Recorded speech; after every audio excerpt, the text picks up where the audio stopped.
அப்பாக்களுக்கு மட்டும்தான் இதோட வலி புரியும்.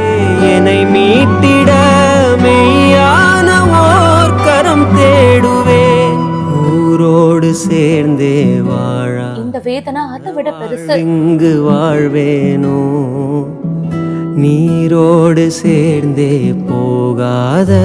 இந்த வீடியோ பார்க்கும் போதே கண் கலங்கிடுவோம். போய் வா, கலங்காதே கலங்காதே மகனே, உனக்காக காத்திருப்போ.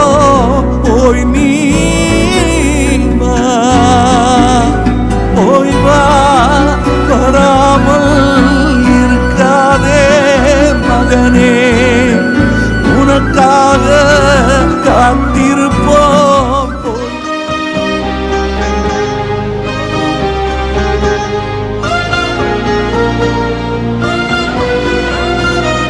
குழந்தை வரப்போது, அந்த குழந்தை எப்போ மண்ணுக்கு வரும் அப்படின்னு சொல்லிட்டு அம்மா அப்பான்னு குடும்பமே ஒரு பக்கம் காத்துட்டு இருந்தாலும் அம்மா அந்த குழந்தைய சுமக்குறாங்க. ஆனா அப்பா காலத்துக்கும் அந்த குழந்தைய மனசுலயும் தோல்லையும் சுமப்பாரு. அப்படிப்பட்ட அந்த செல்ல மகளோட நல்லா பேசி சிரிச்சு விளையாடணும் அப்படின்னு எல்லா தகப்பன்களுக்குமே ஆசையா தான் இருக்கும்.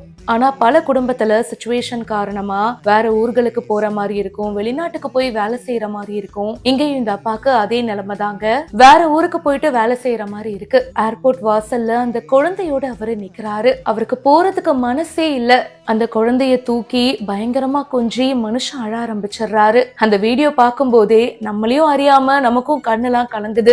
ஏர்போர்ட்ல தாங்க ரொம்ப சோகமான ஒரு நிகழ்வையும் அதே சமயம் ஒரு சந்தோஷமான தருணத்தையும் பார்க்க முடியும். தன்னோட மகளை விட்டு போறது இந்த அப்பாவுக்கு ரொம்ப கஷ்டமா தான் இருக்கு. இருந்தாலும் மகளோட ஃபியூச்சருக்காக தானே வெளிநாட்டுல போயிட்டு கஷ்டப்பட்டு வேலை செய்யறாரு. மிஸ்ஸஸ் அருண் சுமி அப்படின்றவங்க இந்த வீடியோவை போஸ்ட் பண்ணாது இப்போ வைரலா போயிட்டு இருக்கு. இந்த வீடியோ பத்தின உங்களுடைய கருத்துக்களை கமெண்ட் செக்ஷன்ல சொல்லுங்க.